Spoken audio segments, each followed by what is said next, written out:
I am Damius Damaré, a farmer in the simple village of Moscow. The winter wind was biting, but I was accustomed to hardship. From childhood, my world was filled with challenges. I was sold into slavery at the age of 8 after my father died in the war against the Russians. His sacrifice allowed us to survive, but it cost me my family. For a long time, being a slave was simply a part of my life. But now, at the age of 24, I am free. For the first time, I hold my own destiny. Yet, despite my freedom, my mind is filled with questions. What do I do next? I walk along the narrow village path, carrying my old plow and a bag of seeds. My thoughts race. Food, shelter, a new beginning. As I walk, I encounter Nikolai, an old farmer who once taught me how to plow. "Damius," he says, "what are your plans now? You are no longer a slave. You are free." I look at him, forcing a smile. "I don't know yet, Nikolai, but I want to make a new start, a life that isn't tied to the past." He pats my shoulder. "Freedom is the beginning of everything, but don't forget the land is always there. If the land is fruitful, you have life." With that advice, I consider the possibility. Maybe the answer I seek lies in simple living. So I return to my small hut and begin to cultivate the land. Day after day, I toil, hoping that in this simple task, I will find a reason to continue. But one night, while examining my seeds, I notice a strange inscription carved into a piece of wood my late father gave me before he died. It reads, "Damius, find your true purpose. The blood of our lineage is filled with courage.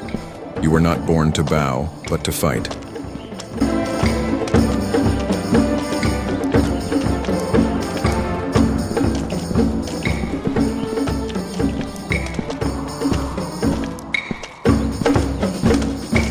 As I stepped into the tavern, I was greeted by a cacophony of noise, boisterous conversations, laughter, and the aroma of ale. Candlelight cast a warm glow, illuminating merchants and warriors recounting tales of past triumphs and defeats. I approached the counter where a man stood, old but still with a commanding presence. A sword rested against his back, and his eyes seemed to hold knowledge of every corner of this place.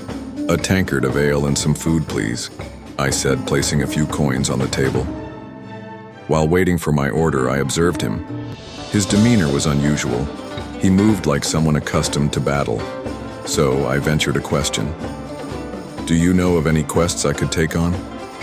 He smiled, setting down a mug of ale he was stirring, and looked at me directly. "If you want to be a mercenary, you need to register here," he said. "This is the beginning. You can't rely on anyone unless you're officially part of our guild." I grinned, excited for a new start. "All right, I'll register. What's my first task?" The old man chuckled and handed me a piece of paper with simple instructions.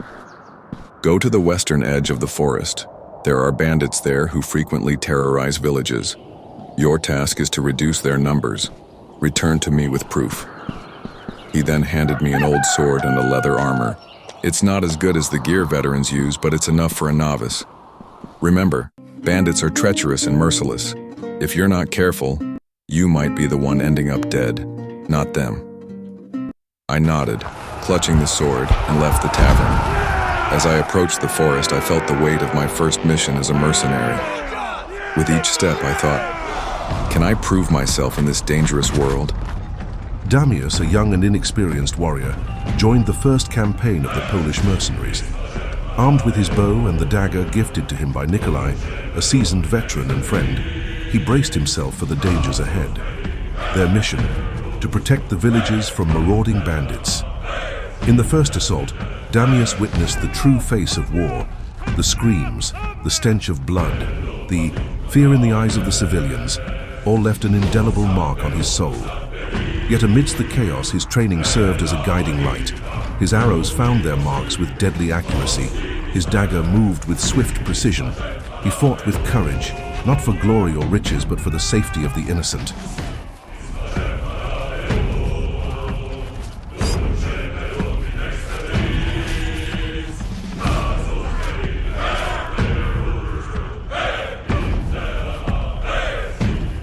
When the battle ended, Many were wounded, but far more were saved. The victory was bittersweet, but it was a step towards restoring peace to their homeland.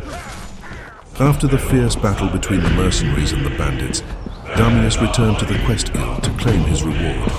He rested, replenished his supplies, and then, without hesitation, accepted a second quest, eager to prove his worth and continue his fight for justice.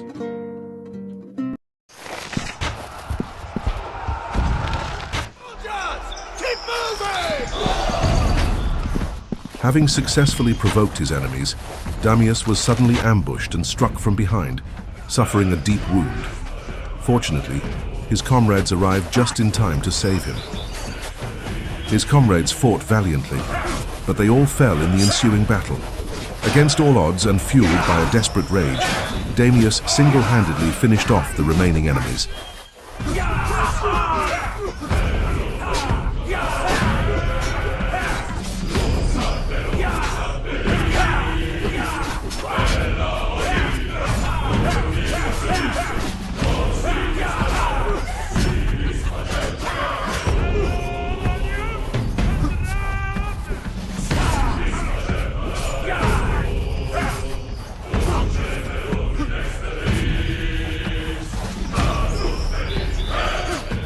Despite his victory, Damius collapsed unconscious from a blow delivered by one of the bandits before he finally fell. As Damius lay unconscious, his remaining comrades in the mercenary group fought bravely against the relentless bandits. They displayed extraordinary courage, but the bandits were too powerful. One by one, the mercenaries fell, unable to withstand the onslaught. In the end, all but a few were slain in the brutal confrontation. Those who survived were captured and taken as prisoners, destined to be held for ransom.